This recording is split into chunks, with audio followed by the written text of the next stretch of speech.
Hello student, एक बार फिर से आपका स्वागत है। Partnership admission of new partnership हमारा चैप्टर चल रहा था। इसका आज हम 10th क्वेश्चन करेंगे जो इम्पोर्टेंट है, बोर्ड में आया हुआ है। सबसे पहले क्वेश्चन को पढ़ लेते हैं। विवेक और शंकर जो आपस में लाभान्वित साझेदार 3:1 के, ठीक है। ये उनकी लाइबिलिटी है, पूरा ओल्ड बैलेंस शीट है, ये उनकी संपत्ति है। अब इनकी जो एडजस्टमेंट दे रखी है, ये दे रखी है। तो सबसे पहले हम रिवैल्यूएशन बनाना स्टार्ट करेंगे। एडजस्टमेंट में क्या प्लस हुआ क्या माइनस हुआ, पहले ये देख लेंगे। रमन 20,000 रुपये अपनी पूंजी के रूप में लाएगा, ये पार्टनर्स कैपिटल अकाउंट का है। स्टॉक और फर्नीचर का मूल्य क्रमशः 10% तथा 5% से घटा दिया जाए, ठीक है। तो सबसे पहले इसको घटा देते हैं रिवैल्यूएशन अकाउंट में। जो माइनस होता है वो इधर आता है, जो प्लस होता है वो इधर आता है, ठीक है। तो माइनस हो रहा है स्टॉक 10%। स्टॉक था हमारा 40,000 का, इसका 10% 4,000 रुपये हो गया। इसके बाद 5% हमारा फर्नीचर घटाना था। फर्नीचर हमारा 2,000 का था, इसका 5% 100 रुपये, ठीक है। इसके बाद और क्या है, ख्याति का मूल्यांकन 40,000 किया गया और सभी साझेदार की पूंजी उनकी लाभान्वित विभाजन के अनुपात में समायोजित की जाए, ठीक है। तो इससे अलग प्लस माइनस का और कुछ नहीं दे रखा, तो इसका रिवैल्यूएशन का हम बैलेंस निकाल लेते हैं। 4100 रुपये बाई रिवैल्यूएशन, ये लॉस हो गया। तो वी के खाते में 3,075 आए और एस के खाते में 1,025 आए। इनके लाभ हानि जो अनुपात है 3:1 इसमें बांट देंगे, ठीक है। इसके बाद आगे पार्टनर्स कैपिटल अकाउंट बना लेंगे। सबसे पहले पार्टनर्स कैपिटल अकाउंट में इसकी जो कैपिटल है इसको ट्रांसफ़र करेंगे। विवेक की 60,000 और शंकर की 32,000, ठीक है। पार्टनर्स कैपिटल अकाउंट पर्टिकुलर विवेक, शंकर और रमन, ठीक है। मैंने शॉर्ट में लिख दिया पार्टनर्स पर्टिकुलर विवेक, शंकर और रमन। तो सबसे पहले ये कितने रुपए लाए थे, 60,000 रुपये ये लाया था और 32,000 रुपये ये लाया था। इसके बाद सबसे पहले हम इसमें देखेंगे कि सी कितने रुपए ला रहा है। सी को अगर हम क्वेश्चन में देखें तो 20,000 रुपये ला रहा है। 20,000 से इसकी हम एंट्री करेंगे बाय कैश अकाउंट 20,000 रुपये, ठीक है। इसके बाद हम गुडविल देखते हैं। गुडविल के बारे में लिखा है कि फर्म की ख्याति का मूल्यांकन 40,000 किया गया। पूरी फर्म की ख्याति का मूल्यांकन किया गया है, तो पूरी फर्म में इसका भी कुछ हिस्सा होगा। जो रमन है इसका हिस्सा कैसे निकालेंगे, मान लीजिए 40,000 था पूरी फर्म का और ये अपने हिस्से का 1/5 ला रहा है। तो अगर हम 40,000 का 1/5 निकालेंगे तो 8,000 आता है।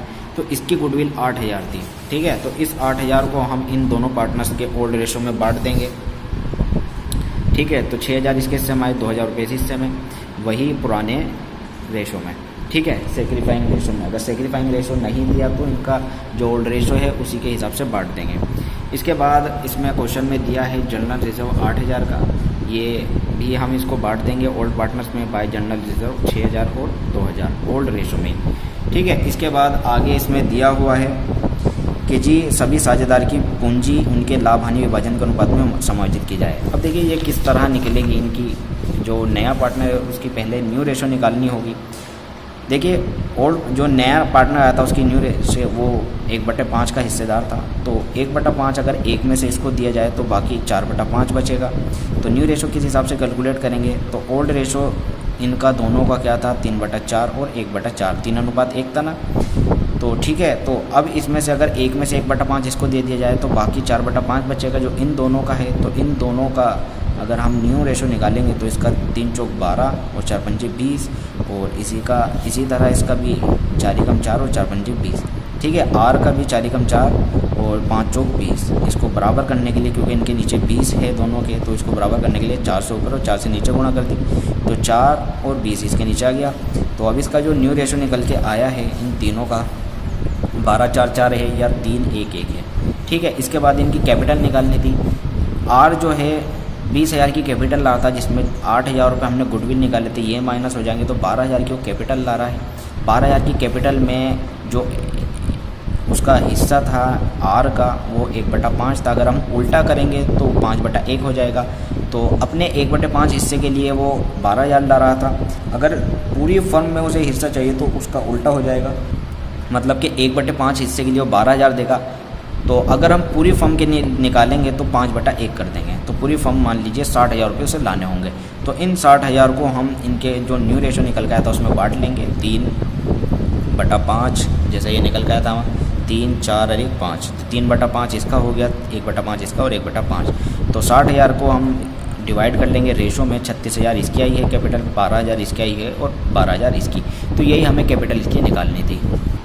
अब इसकी हम कैपिटल जो निकल के आई थी उसको ट्रांसफ़र कर देंगे टू बैलेंस शीट के नाम से 36,000, 12,000 और 12,000। ठीक है। अब इसमें जो गुडविल हैगी, हम गुडविल पहले ही ये कैश लाता था तो हम बांट देते थे, लेकिन अभी इसमें बताया नहीं कि गुडविल कितनी लाया हो, लेकिन हमने निकाल ली थी उसकी 8,000 रुपये, जो यहाँ से हमने बांट भी दी थी। तो ये 8,000 गुडविल हम इसकी जो कैपिटल थी उसमें से माइनस करेंगे। कैपिटल इसकी 20,000 थी, तो यहाँ से हम इसको माइनस करेंगे गुडविल इसके पैसों में से। तो टू गुडविल के नाम से इसकी कैपिटल में से हम निकाल लेंगे 8,000 रुपये गुडविल के। ठीक है। इसके साथ रिवैल्यूएशन का जो लॉस था वो ट्रांसफ़र कर लेंगे 3,075 और 1,025 रुपये। ठीक है। तो इसके बाद और कोई एंट्री नहीं है और कोई एडजस्टमेंट इसमें नहीं दी हुई है। इसके बाद इसका बैलेंस निकाल लेंगे 20,000 इसका और 20,000 इसका। ठीक है। तो ये पूरा हो गया। ये 32 और 2 34 और 2 36, 36,000 इधर और 36,000 इधर, क्योंकि ये कम है ये ज़्यादा है, जिधर का ज़्यादा होगा वो उधर दोनों तरफ लिखा जाएगा। तो 36 में से इसका जो हम बैलेंस ट्रांसफ़र करेंगे टू कैश अकाउंट से ट्रांसफ़र करेंगे, क्योंकि बैलेंस शीट हमने कैपिटल निकाल ली है तो ये कैश अकाउंट में ट्रांसफ़र होती है। तो 36 में से इसका डिफरेंट आ रहा है 22,975 रुपये।